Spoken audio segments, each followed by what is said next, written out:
Gracias, señor Palmeros. Espero que estén todos muy bien comidos, bien llenos de, como se mencionó en la oración, de comida física. Ahora vamos para el alimento más sólido, que es en el caso del alimento espiritual. Nos mandamos saludos, como se mencionó y se anunció. Estamos desde Piedras Negras, aquí en Coahuila, en el norte de México. Y pues muy agradecidos y contentos de estar ya al finalizar estos 7 días en el cual Dios nos ha marcado en su santa palabra que guardemos.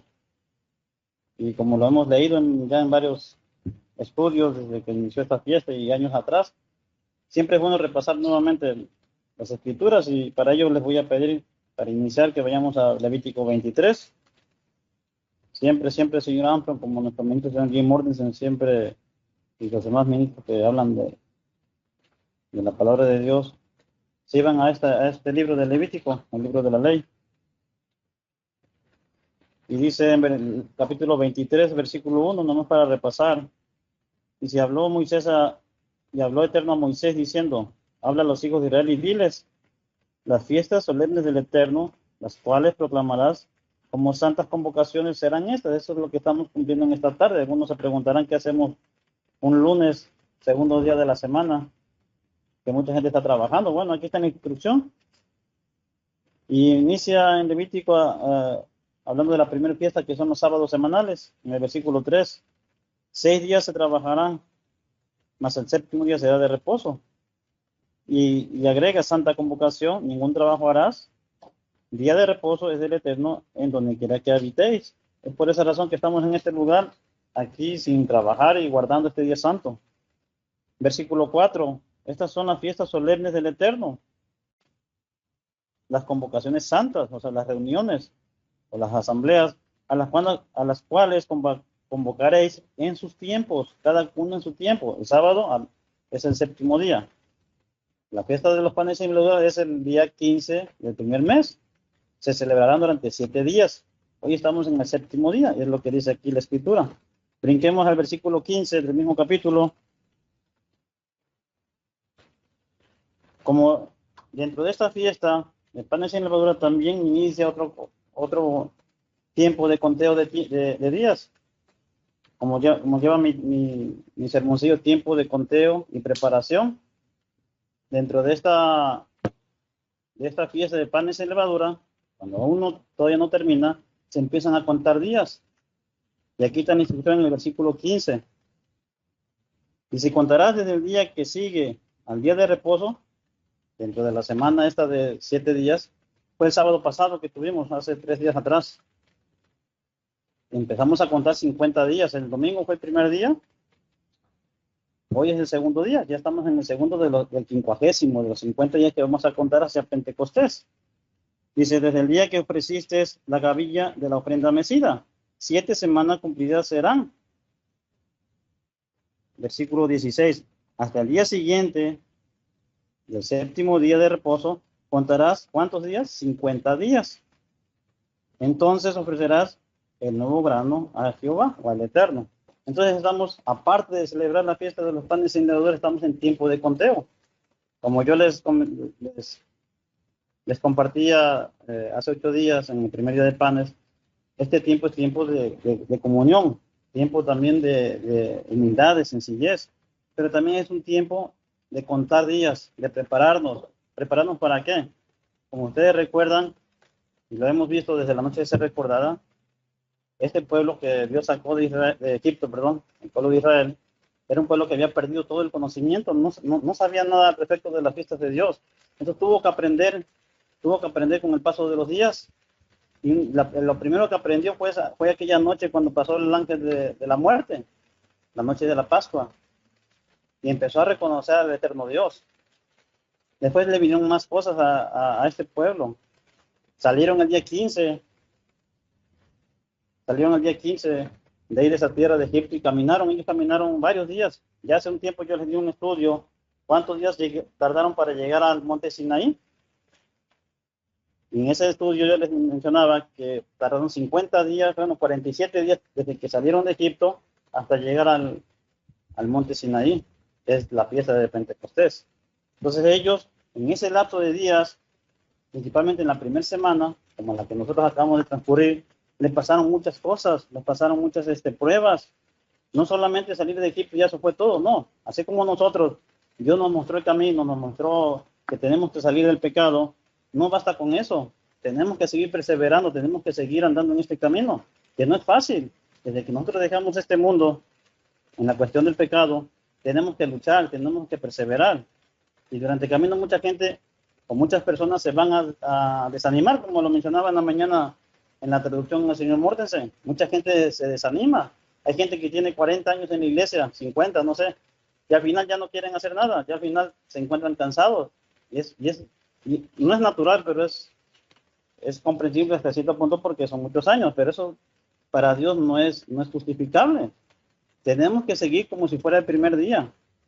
Yo quiero estudiar estos días de preparación hacia el Pentecostés, pero dentro de panes sin levadura, lo que nos enseñaron por medio de Moisés y también por medio de Jesús. Esta fiesta en la cual nosotros estamos hoy celebrando, como lo mencionaba aquí el señor Palmeros, estamos en un lugar aparte, porque así dice la indicación. Vayamos a Deuteronomio 16. Vayamos a Deuteronomio capítulo 16. En este capítulo solamente habla de 3 fiestas.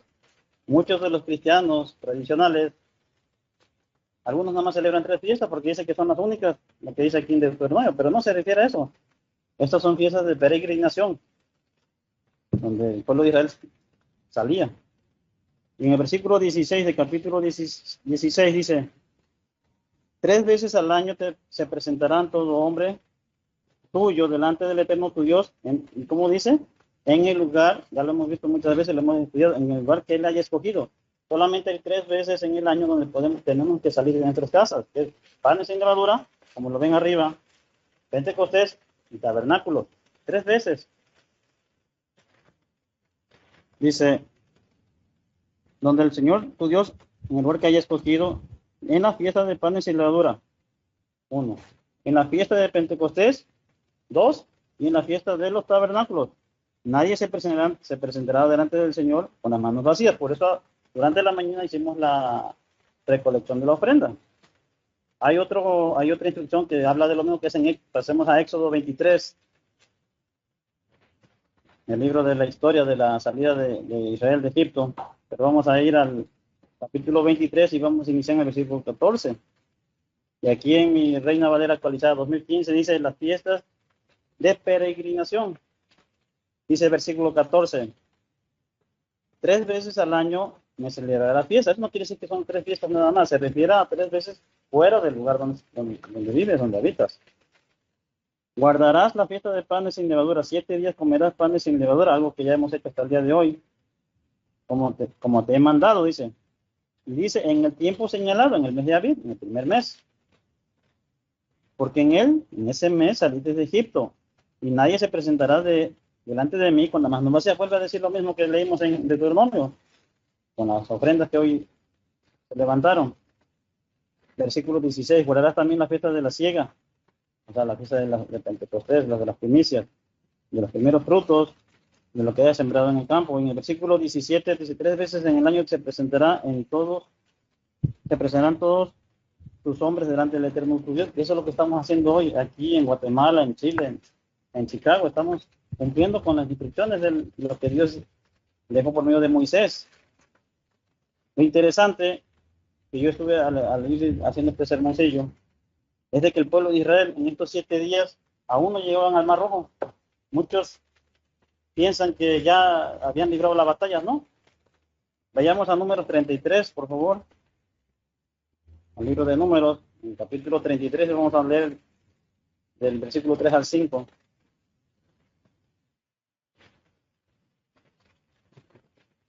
Bueno, podemos leer desde el 1, sí, para entender lo que está hablando aquí Moisés. Y estas son las etapas de los hijos de Israel que salieron de la tierra de Egipto. Hablando de las etapas, los lugares donde pasaron. En sus ejércitos, bajo la dirección de Moisés y de Aarón. Versículo 2. Moisés anotó por escrito, por mandato del Eterno, los puntos de partida de sus etapas. Estas son las etapas según sus puntos de partida. Y en versículo 3 dice: se pusieron en marcha desde Ramasés donde estaban ellos esclavizados. Ahí es donde estaban ellos. Eso fue todo lo que pasó con Faraón, ahí fue en ese lugar, en Ramesés.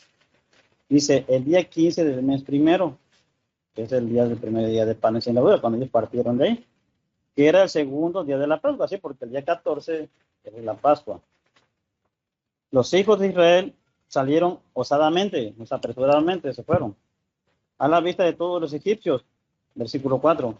Mientras los egipcios estaban todavía enterrando a todos los primogénitos de lo que había pasado la noche de la Pascua, cuando pasó el ángel de la muerte, lo que les mencionaba. El Eterno también había ejecutado actos justicieros contra sus dioses, o sea, destruyó los dioses falsos. Versículo 5. Entonces los hijos de Israel partieron de Ramesés y acamparon en Sucot. Esa fue la primera parada. Fue la primera estancia donde ellos hicieron campamento en Sucot. Ya una vez les di un estudio acerca de todos estos eventos. Pero estamos en ese tiempo de que nosotros también encaminados a un evento que es el de Pentecostés, así como estos israelitas, pero en esos días hubo muchas cosas que enfrentar. Tenemos que prepararnos. Nosotros que nos apoya el tiempo del fin, que no estamos en el tiempo de Israel ni en el tiempo de Jesús, todas aquellas profecías eran para nosotros. Entonces, ¿para qué nos preparamos nosotros? ¿Qué es lo que va a pasar en Pentecostés? Las primicias, los primeros frutos. ¿Y quiénes son los primeros frutos? Dice Cristo, las primicias. Todavía faltaban muchos días para que ellos llegaran al monte Sinaí. Faltaban varias semanas. Faltaba más de un mes para que ellos llegaran al monte Sinaí. Así que ellos enfrentaron muchas cosas, muchas pruebas, y pueden leer todo este capítulo de Números, pero también donde está la historia es en el capítulo 14 de Éxodo. Pero no, luego vamos a ir a Éxodo. Mientras, quiero que veamos, bueno, sí vamos a Éxodo, vamos a Éxodo 14, por favor. Vamos a recordar esto. A partir del versículo 10.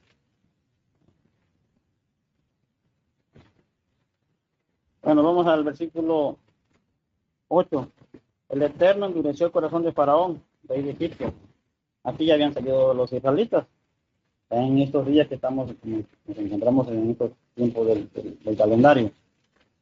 Y si él persiguió a los hijos de Israel, pero estos salieron osadamente. Volvió a repetir lo que leímos acá en Números.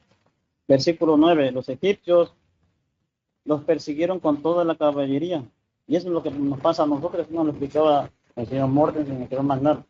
Esto es un ejemplo de cómo Satanás manda a sus demonios tras de nosotros. No es fácil. Yo sé que no es fácil cumplir con estos días. Y vamos a sentir esta persecución. Yo lo veo, por ejemplo, en mi hijo, las personas que están iniciando aquí. Es muy difícil comprender por qué tienen que dejarlo todo por Dios. Pero aquí leemos en versículo 9, los egipcios lo persiguieron imagínense, con toda la caballería del faraón. Los carros del faraón, sus jinetes y su ejército, y los alcanzaron mientras acampaban junto al mar, al lado de Pinajó, frente a Balsefón. Versículo 10. Cuando el faraón se había acercado, los hijos de Israel alzaron los ojos, y aquí que los egipcios venían tras de ellos. Se sentían amenazados. Entonces los hijos de Israel temieron muchísimo, claro, al ver todo el ejército de Faraón, y dijeron a Moisés, y empiezan los malos pensamientos, empiezan los pensamientos que no debemos de tener. ¿Acaso no había sepulcros en Egipto que nos ha sacado para morir aquí en el desierto porque pensaban que iban a morir al ver al ejército? Todavía no pasaba lo del Mar Rojo. Versículo 12, y inicia con otra pregunta. ¿No es esto lo que te hablamos en Egipto diciendo, déjanos solos para que sirvamos a los egipcios? Mejor nos había sido servir a los egipcios que morir en el desierto. Y hoy en día mucha gente yo he escuchado decir, es mejor estar en el trabajo, es mejor estar en la escuela, o en otras cosas que estar aquí.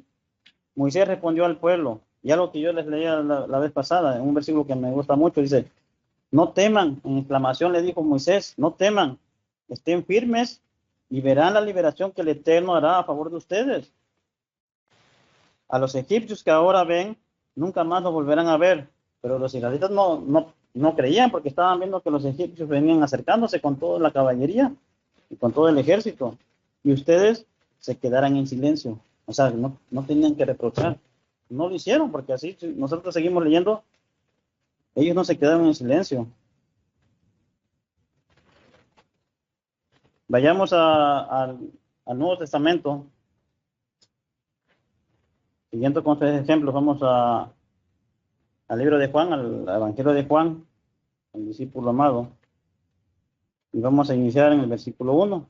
Como ustedes saben, este capítulo 14 fue la noche de la Pascua.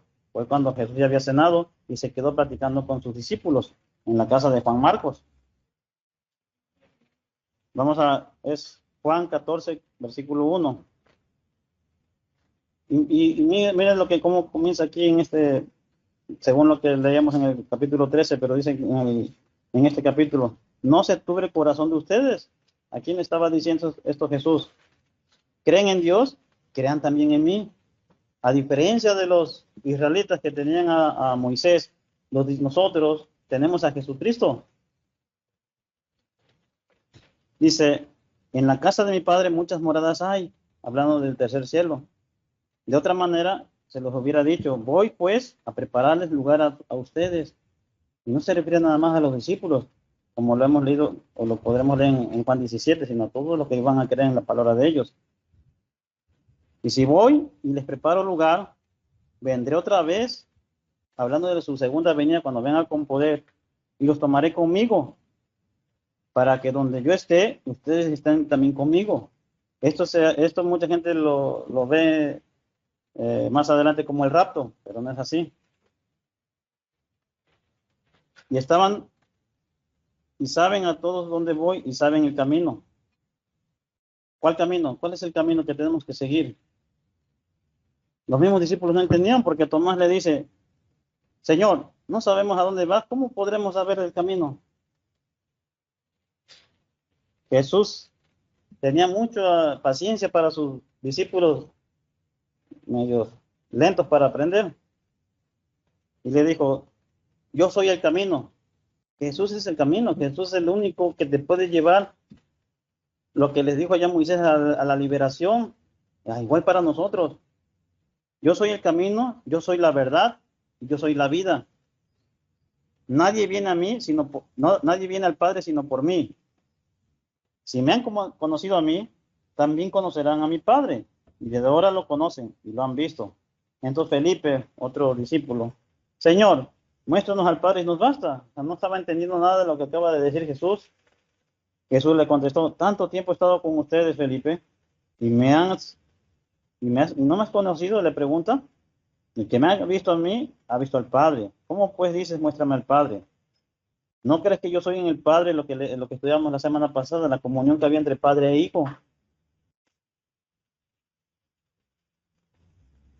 Versículo 11. Créeme que yo soy en el Padre y el Padre en mí. De otra manera, crean por mis obras.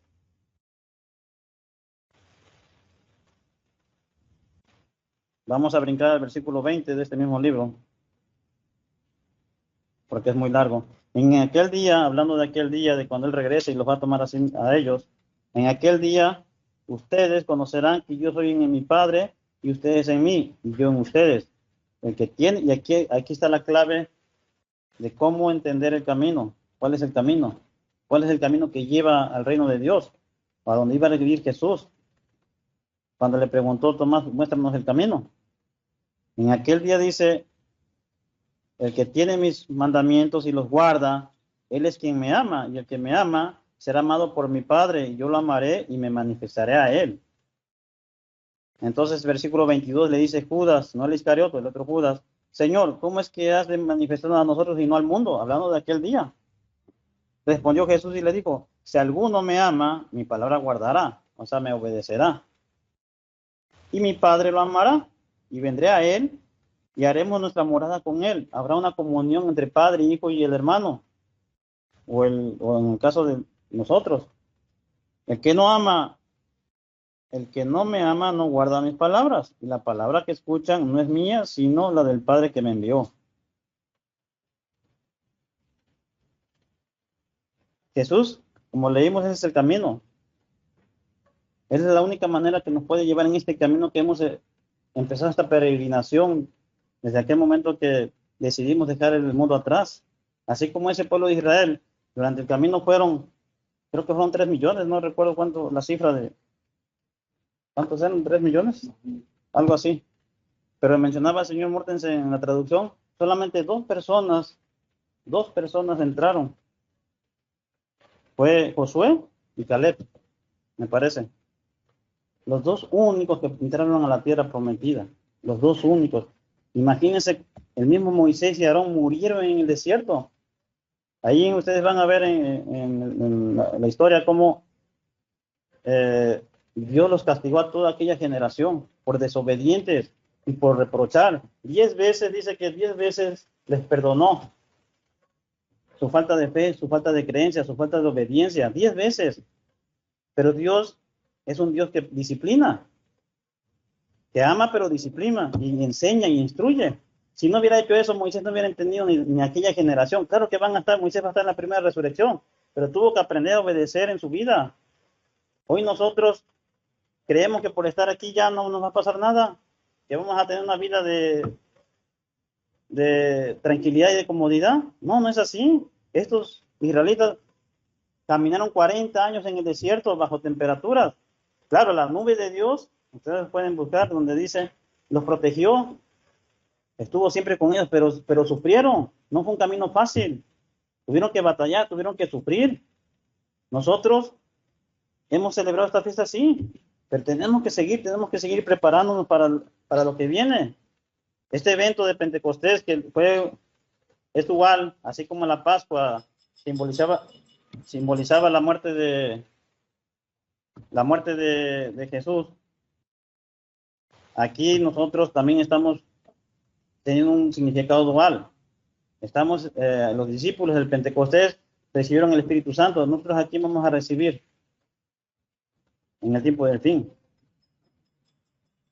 Así que es tiempo de preparación y de conteo de días, conteo de tiempos. Tenemos que saber. Permítame que hay una interrupción.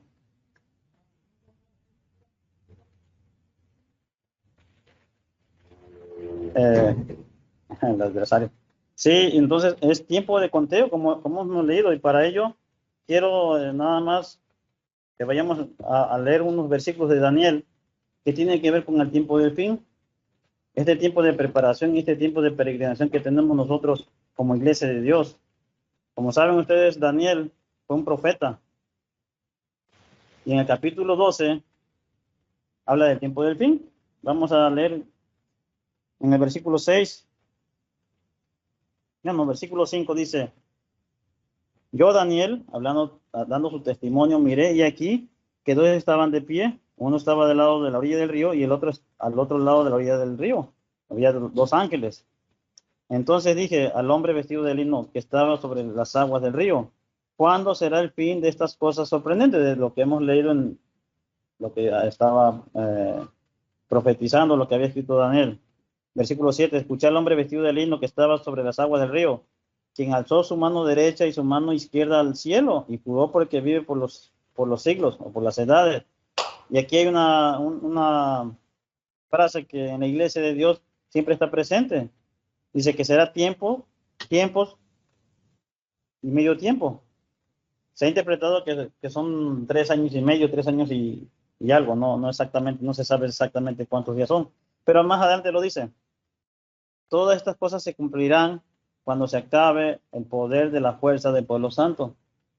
Y ese es un versículo que siempre se me quedó en la mente, porque muchos piensan que habla del pueblo de Israel físico. No, porque estamos hablando del tiempo del fin. El tiempo del fin ya no existe Israel físico, solamente existe el Israel espiritual, en este caso la iglesia.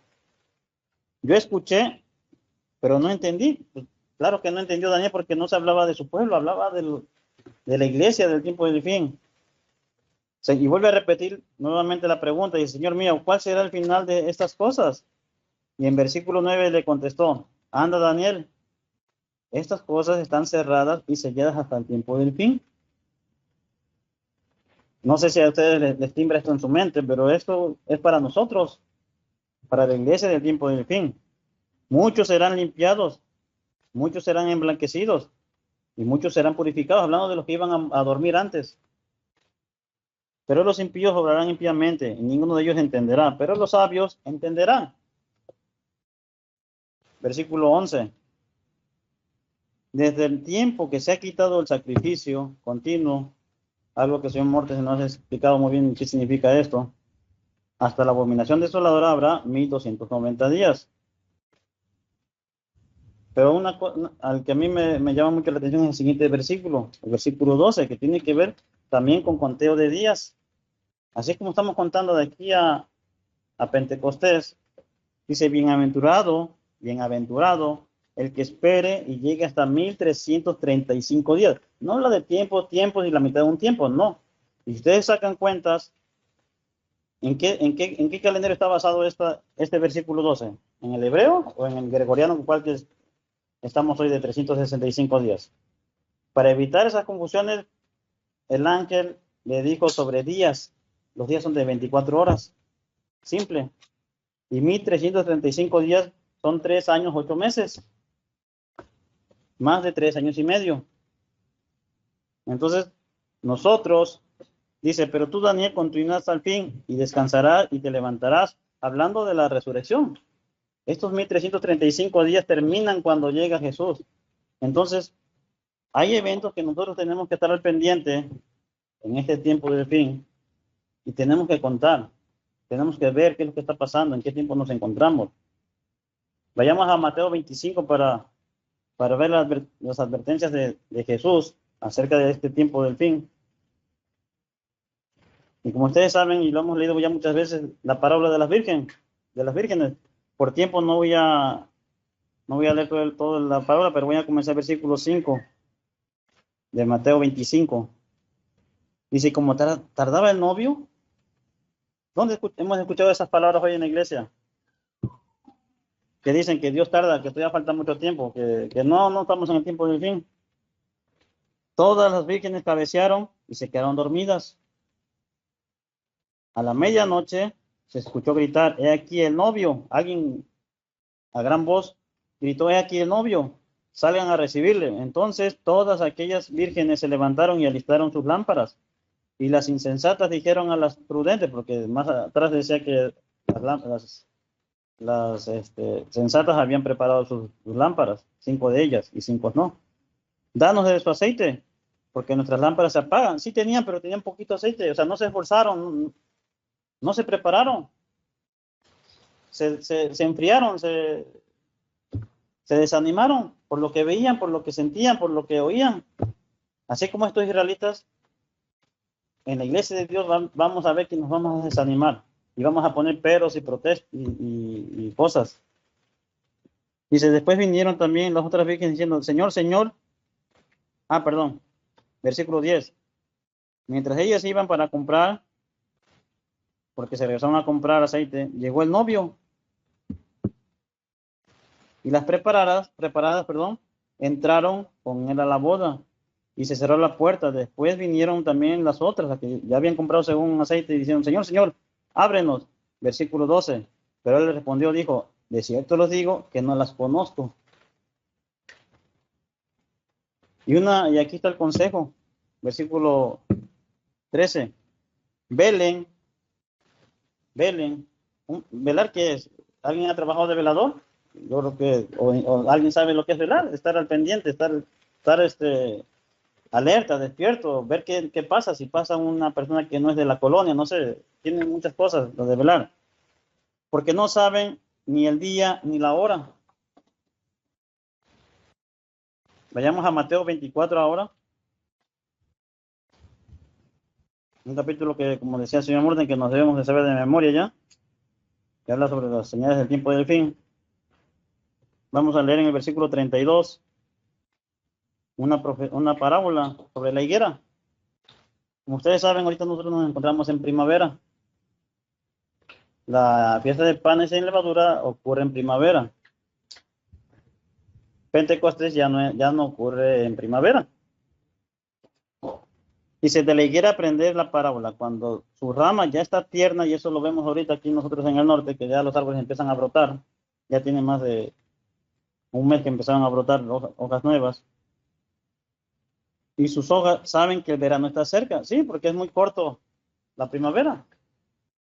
Así también ustedes, cuando vean estas cosas, los sucesos que leemos en el capítulo 24, el engaño, las guerras, los rumores de guerra, dice, cuando vean estas cosas, sepan que el tiempo está cerca, a las puertas, no lejos, no, a las puertas. Versículo 34, de cierto les digo que no pasará esta generación, hablando de la generación, no de la generación de Mateo, Marco, Juan, Lucas, no, de Santiago, no, de la generación que iban a pasar las señales del tiempo de fin, de las palabras selladas en el tiempo de Daniel. De esa generación está hablando, una generación. Dice que todas estas cosas sucedan, dice el cielo y la tierra pasarán, pero mis palabras no, para que creamos que es cierto, que no es algo que podamos decir, a lo mejor sí, a lo mejor no. No es así, él está dando un testimonio de que va a pasar. Versículo 36. Pero acerca de aquel día y aquella hora nadie sabe, ni siquiera los ángeles de los cielos, ni aún el Hijo, sino solo el Padre. Porque como en los días de Noé, ya está hablando las características en el tiempo que va a suceder. Así será la venida del Hijo del Hombre, la segunda venida, claro está. Pues en aquellos días, antes del diluvio, estaban comiendo y bebiendo. Llevaban una vida como la que estamos viendo hoy, casándose y dándose en casamiento, hasta el día en que no entró en el arca. Y no se dieron cuenta hasta que vino el diluvio. Le pasó lo de las vírgenes, se durmieron. Y así va a ser el tiempo del fin. Dice, y el diluvio se llevó a todos. Solamente ¿cuántas personas sobrevivieron al diluvio? Nos contaba el señor Mortes en un cálculo que él hacía, dice que posiblemente había 7,000 millones de personas. Solamente 8 personas se salvaron, 8 personas. En el tiempo de Israel solamente 2 entraron a la tierra prometida.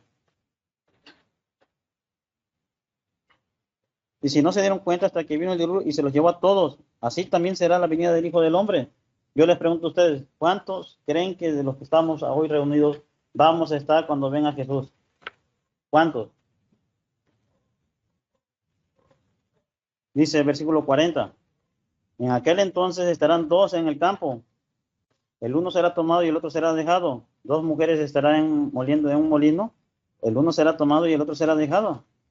Y aquí viene nuevamente la instrucción, lo que yo quería leer en el versículo 42. Velen pues, velen o prepárense, estén apercibidos, estén listos, porque es tiempo de estar preparados. Y este tiempo que hemos venido aprendiendo de estos 7 días de panes sin levadura es de preparación. Velen pues porque no saben el día que viene su Señor. Pero sepan esto, si el dueño de la casa hubiera sabido a qué hora había de venir el ladrón, habría velado y no habría permitido que forzaran la puerta de la casa. Esto es una parábola. Y está hablando de su iglesia. Hablando de que el ladrón, ¿quién es? Satanás. Entró a la casa. Por tanto, versículo 44. Estén preparados también ustedes, porque a la hora que no piensen vendrá el Hijo del Hombre. Para terminar, vayamos a Lucas 21, por favor. También hablando de la misma ocasión. Versículo 29. Miren de la higuera y todos los árboles. Aquí amplía un poquito más la parábola. No nada más la higuera, sino todos los árboles. Cuando vean que ya brotan, ustedes entienden que el verano está cerca. Sí, porque Pentecostés es a la puerta del verano. Así también ustedes, cuando vean que suceden estas cosas, sepan que el reino de Dios está cerca. De cierto les digo que no pasará esta generación que hasta que todo esto suceda. El cielo y la tierra pasarán, pero mis palabras no pasarán. Versículo 34. Miren por ustedes que sus corazones, y es algo que agregó Lucas que no lo puso Mateo, no estén cargados de glotonería, que sus corazones no estén cargados de embriaguez, y que sus corazones no estén preocupados por esta vida. Y hoy en día es bien difícil no preocuparse. Y que aquel día venga sobre ustedes de repente como una trampa.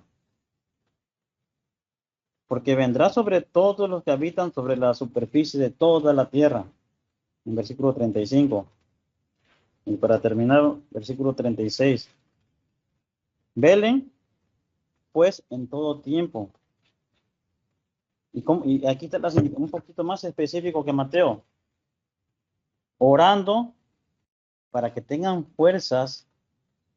No está hablando de forma simbólica, no, fuerzas físicas, como también espirituales. Estar preparado espiritualmente, dice, orando para que tengan fuerzas para escapar de todas estas cosas que han de suceder y puedan estar de pie delante de la venida del Hijo del Hombre.